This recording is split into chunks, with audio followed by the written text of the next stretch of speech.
മകളും സംശുദ്ധയാണെന്ന് പറയുന്നത്. മകൾക്കെതിരെയും ആരോപണം മാത്രമേ ഉള്ളൂ എന്ന് പറയുന്നത്. പാവം ഒരമ്മയുടെ പെൻഷൻ കാശ് കൊണ്ട് തുടങ്ങിയ ലോകത്താദ്യമായിട്ടാണ് ഒരു അമ്മയുടെ പെൻഷൻ കാശ് കൊണ്ട്, ഒരു ടീച്ചറായ ഒരു അധ്യാപികയുടെ പെൻഷൻ കാശ് കൊണ്ട് ഒരു മകൾ IT കമ്പനി തുടങ്ങുന്നു കേട്ടോ. ആ IT കമ്പനി എന്ന് പറഞ്ഞാൽ അന്താരാഷ്ട്ര മാനങ്ങളുള്ള ഒരു IT കമ്പനിയാണ്. ആ IT കമ്പനിക്കാണ് കോടികളുടെ ടേൺ ഓവർ ഉണ്ടായിരുന്നത്.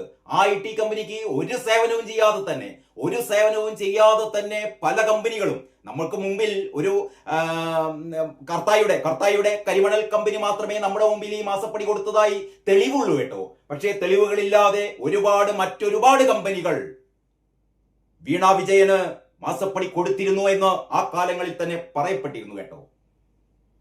നമ്മൾ അവിശ്വസിക്കേണ്ട കാര്യമില്ല. ഒരു മുഖ്യമന്ത്രിയുടെ മകൾക്ക് മുഖ്യമന്ത്രിയെ പാട്ടിലാക്കാൻ വേണ്ടിയിട്ട്, മുഖ്യമന്ത്രിയെ വരുതിയിലാക്കാൻ വേണ്ടിയിട്ട്, അല്ലെങ്കിൽ മുഖ്യമന്ത്രിയെ സ്വാധീനിക്കാൻ വേണ്ടിയിട്ട് കൈക്കൂലി കൊടുക്കുന്നത് മുഖ്യമന്ത്രിയുടെ മകൾക്കും കൊടുക്കാം.